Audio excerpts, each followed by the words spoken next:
Hello and welcome to another video from GT Sportsmates, where you will be joining us watching over a replay from Dragon Trail Seaside. And for anyone who's familiar with the channel, you'll see we're doing things a little bit differently. We've got picture-in-picture, trying something new. What we're going to do is basically keep the main part of the race in the big screen. So we're going to be flicking to and from myself here in the Mustang and John as well in the Subaru. So how are we going to get on? As you can see, starting off very poorly for myself. Started in 12th, completely, I don't even know what happened there, I just completely lost talent, and all the way down to 16th I go, last place after the first set of corners. So great start for the race for me, absolutely brilliant. John now could not avoid that. I think you can say that for sure. There was no way he could have avoided that. The guy was already spinning in front of him, so there's no need for John to slow down and repay the position, because like it wasn't John's fault that the guy span out. But John started in 16th, so he started in last, where I currently now am. Oh, sorry, I'm up to 15th now. So John started in 16th, and he's already up to 8th place. He's half the field already in less than half a lap. So start comparisons, mine not great whatsoever. John's pretty damn good. So let's see how John can get on as we come for the first time up to the Death Chicane. Aptly named because you can guarantee every single race here will claim at least two drivers, one of them already dead behind, and the Spaniard giving John a bit of a boost as he comes flying through the chicane and rear ends John, but fine, that's just going to give John a big boost of speed.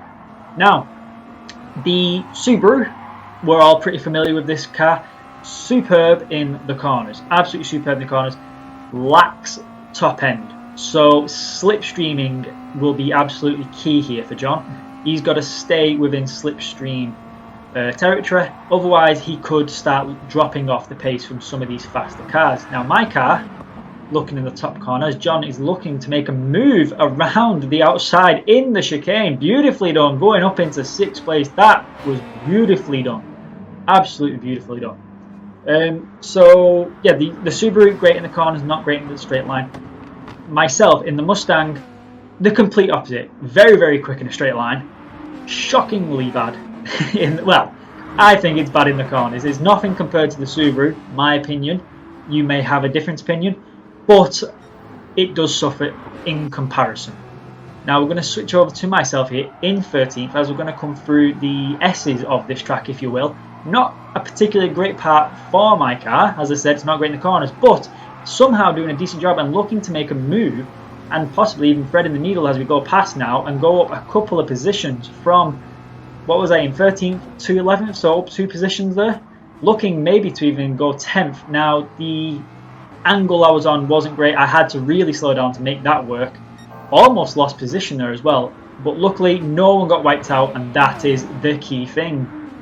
Flying back towards John now, through the tunnel up into 4th place. So he's done 2 laps, he's gone from 16th to 4th. Just let that sink in, 2 laps, 16th to 4th in a car that, compared to some of these cars, shouldn't be able to compete in the straights. And it's not a very big track, but it's got some pretty long straights as this is now. There might be a kink in it, but it's still flat out. Interesting now, John is chasing the Beetle. Now that Beetle will probably outturn that Subaru in the corners. That Beetle is phenomenal in the corners, it really is. But I do think the Subaru might be slightly faster in a straight line. Maybe just about. So can John use that ever so slight advantage to catch up on the straights?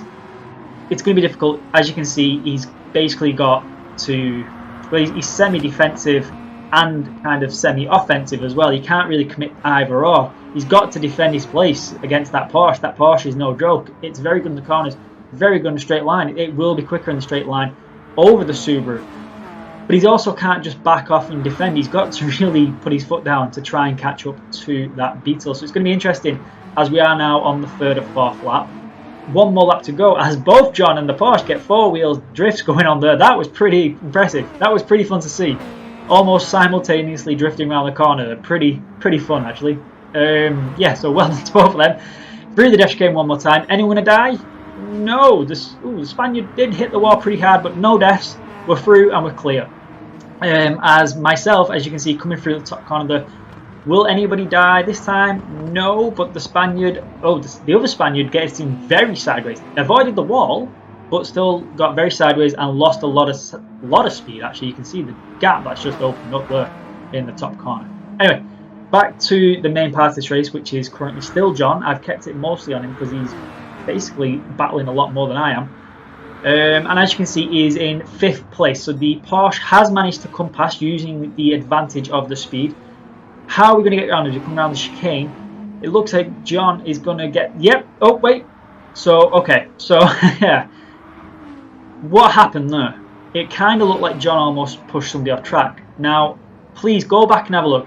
It actually looks like the Spaniard, as he's come up the inside of John, he's slightly tapped John's rear end, which has kind of sent John to the right quite abruptly. And in so doing, has pushed the Spaniard off. It's a racing incident. Completely, nothing was done maliciously there. Unfortunately, the slight contact did cause that. So, yeah, John doesn't need to give that position back, if you ask me. And we all know John, very, very fair, very clean driver. He will do his utmost to give people space. Unfortunately, that isn't always repaid, and incidents like that happen. But we're on the final lap, into the dash cam one more time. Can we get through? That Porsche is all over the back end of that Subaru. Will we get through without any deaths? Just about, maybe just clipping the corner there.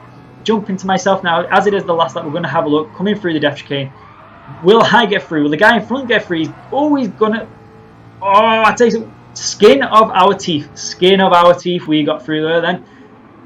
The guy ahead of us doing a slightly worse job.